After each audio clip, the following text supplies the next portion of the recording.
ఈ రాష్ట్రంలో మొన్న సార్వత్రిక ఎన్నికలు జరిగినప్పుడు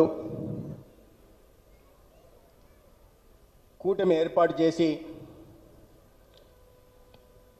ఎన్నికల్లో కలిసి వెళ్ళాలని కేంద్ర పార్టీ నిర్దేశించినప్పుడు ఆదేశించినప్పుడు కూటమి నాయకత్వం పట్ల మధ్య సమన్వయం చేసుకుంటూ లక్షల మంది భారతీయ జనతా పార్టీ కార్యకర్తలను సమాయత్తం చేసి అద్భుతమైన నాయకత్వ పటిమతో ఎన్నికలను ముందుండి నడిపించి ఇవాళ కూటమి ప్రభుత్వం 175 సీట్లకు గాను 164 సీట్లతో ప్రభుత్వం ఏర్పాటు కావడానికి ప్రధాన భూమిక పోషించిన శ్రీమతి దగ్గుపాటి పురంధేశ్వరి గారికి నేను ముందుగా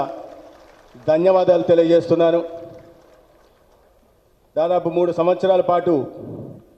మీరు ఈ రాష్ట్రంలోని భారతీయ జనతా పార్టీ కార్యకర్తలకి అందించిన నాయకత్వం,